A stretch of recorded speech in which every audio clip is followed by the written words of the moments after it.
مزدور روزہ کیسے رکھے؟ کیا مزدور کے لیے روزہ معاف ہے جو بہت زیادہ کٹھن کام کرتا ہو؟ اگر ان کو روزہ رکھنا ضروری ہے تو رمضان میں پیسوں کا کہاں سے انتظام ہوگا؟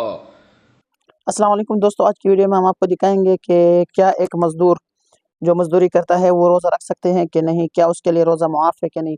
تو اس پر ہم آپ کو بہت اچھے بیان لے کے آئیں گے۔ تو آپ کو ہم پہلے دکھائیں گے مفتی طارق مسعود صاحب نے جو ایک بیان دی ہے کہ ایک عالم کے بارے میں کہتے ہیں کہ اس نے اس پر فتویٰ دیا تھا کہ ایک مزدور اگر مزدوری کرتا ہے تو وہ روزہ نہ رکھے تو مسئلہ نہیں ہے۔ تو اس پر مفتی طارق مسعود صاحب نے بہت بہترین بیان دی ہے، تو پہلے یہ ویڈیو دیکھیں۔ مزدور روزہ کیسے رکھے؟ کیا مزدور کے لیے روزہ معاف ہے جو بہت زیادہ کٹھن کام کرتا ہو؟ اگر ان کو روزہ رکھنا ضروری ہے تو رمضان میں پیسوں کا کہاں سے انتظام ہوگا؟ محمد تسلیم اختر صاحب انڈیا سے پوچھتے ہیں۔ بڑا اچھا سوال ہے جی۔ دیکھیں، دین مفتی کا اپنا نہیں ہے، نہ کسی علماء کا فقہا کا اپنا دین ہے کہ وہ اپنی طرف سے کاٹ چھانٹ کر سکیں۔ آج کل غامدی صاحب نے تو بہت تبدیلیاں کر دی ہیں، انہوں نے تو یہاں تک اجازت دے دی کہ کل آپ کا روزہ ہے، کل آپ کا پیپر ہے تو آپ تیاری کے لیے بھی روزہ چھوڑ سکتے ہیں۔ لیکن قرآن و سنت میں ہمیں صرف دو اعذار ملتے ہیں جن میں روزہ چھوڑنے کی اجازت ہے، ایک سفر میں اور ایک بیماری میں۔ مزدور کو روزہ چھوڑنے کی اجازت نہیں ہے۔ صحابہ کرام تو زمیندار تھے، روزہ رکھ کے کھیتی باڑی کرتے تھے، کہیں ایک ادنا سا اشارہ بھی نہیں ملتا کہ کسی مزدور کو، محنت کش کو، محنت کی وجہ سے آپ صلی اللہ علیہ وسلم نے روزہ چھوڑنے کی اجازت دی ہو۔ تو اس لیے کتنا ہی ٹف کام ہو، مزدور روزہ نہیں چھوڑ سکتا رمضان کا۔ اس لیے مزدور کو چاہیے کہ رات کے وقت مزدوری کرے، رمضان میں اپنا اسکیجول چینج کر دے۔ اگر یہ ممکن نہیں ہے تو رمضان میں وہ چھٹی کر لے، پہلے رمضان سے پہلے اتنا کما لے کہ رمضان میں وہ گزارا کر سکے۔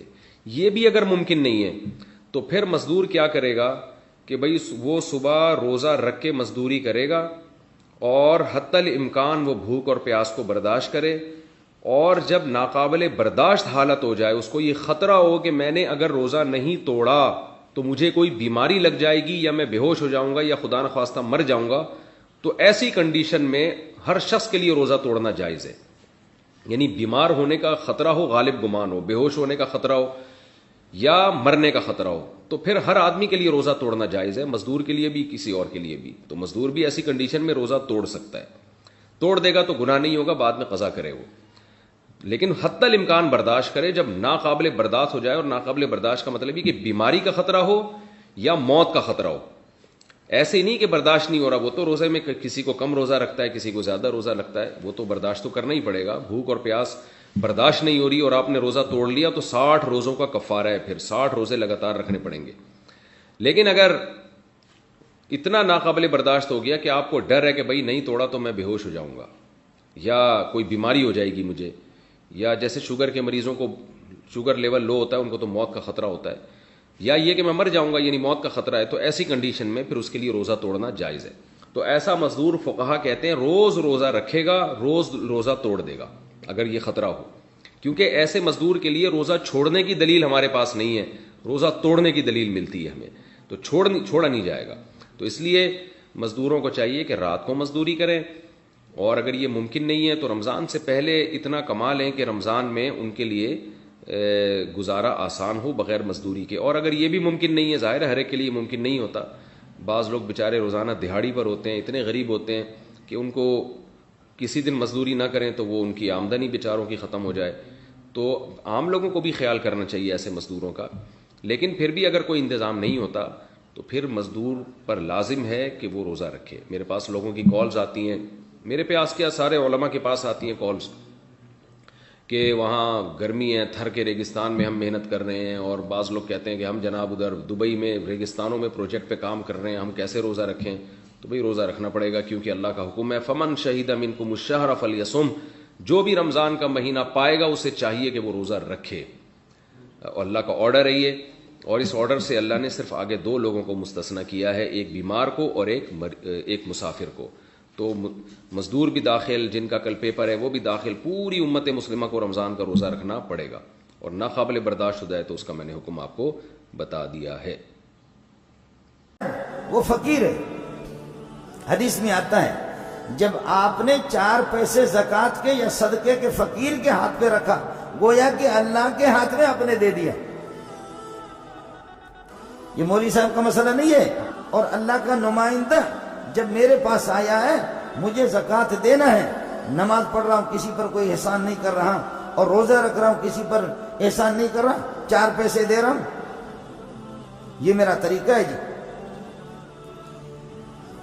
میں اس پر بڑا احسان کر رہا ہوں، اس فقیر پر، چہرہ میرا بجھ جاتا ہے، 40واں حصہ دیتا بھی ہوں، خوار پھیروں گا، اس کا ثواب مجھے نہیں ملے گا جب میرا چہرہ ہی اس طرح ہو گیا۔ انسانیت سے میں باہر نکل گیا، جانور کی شکل اختیار کر کے اس سے مل رہا ہوں۔ روزہ ہے، اس روزے کے اندر میں نے عرض کیا، اس وجہ سے ہر ایک کی تکلیف الگ ہے، ہر ایک کی محنت الگ ہے، ہر ایک کی مشقت الگ ہے، اس لیے روزہ میرا ہے۔ پھر ایک آدمی روزہ رکھتا ہے خالص اللہ کی رضا کے لیے، اور ایک آدمی لوگوں سے دبا ہوا ہوتا ہے، روزہ رکھ رہا ہے لیکن ریاکاری کر رہا ہے، ہونٹ اس کے بھی خشک ہے، اس کے ہونٹ بھی خشک ہے، چہرہ اس کا بھی بجھ گیا ہے، اس کا بھی بجھ گیا ہے۔ میں نے بھی روزہ رکھا ہے، میں لوگوں کی غیبتیں کر رہا ہوں، اور آپ نے بھی روزہ رکھا ہے، لیکن یہ ہے کہ آپ کو اللہ پاک نے غیبت سے بچایا۔ میرا رب ہم دونوں کو، مولوی صاحب کا روزہ اور آپ کا برابر نہیں ہوگا۔ آپ کے منہ کو اللہ نے، سینے کو غیبت سے پاک رکھا ہے روزے کے دوران، اور میں بکتا رہتا ہوں۔ من لم يدع قول الزور والعمل به فليس لله حاجة ان يدع طعامه وشرابه۔ جو رمضان میں بھی جھوٹ کو اور غیبت کو ترک نہ کرے، رمضان میں بھی بکتا رہتا ہے۔ حافظ ابن قیم رحمۃ اللہ علیہ بات سمجھانے کے لیے کہتے ہیں کہ مقابلہ ہوا منہ کا اور وہ پاخانے والی جگہ کا، مقد کا، دونوں کا مقابلہ ہوا۔ منہ نے کہا کہ میں اچھا ہوں، پاخانہ والی جگہ نے کہا کہ میں اچھا ہوں۔ نام تو نہیں لیتا، حافظ صاحب نے روضۃ المحبین میں لکھا ہے۔ منہ کہتا ہے کہ میں اچھا ہوں، اور وہ گند والی جگہ کہتی ہے کہ میں اچھی ہوں۔ وہ کس طرح؟ تو پھر دونوں کے جب دلائل پیش ہوتے ہیں تو وہ گند والی جگہ جس سے گند نکلتا ہے وہ کہتا ہے کہ میں تجھ سے اس لیے اچھا ہوں کہ میں غیبت تو نہیں کر رہا، میں کسی کو گالی تو نہیں دے رہا، میں کسی کو ستا تو نہیں رہا۔ اگر گند نکلتا بھی ہے، دھونے سے پاکی تو حاصل ہو جاتی ہے، لیکن تو ایسا گندا ہے کہ لوگوں کی غیبتیں کر کر کے۔ یہ حافظ صاحب کی بات سمجھانے کا انداز ہے۔ اس رمضان میں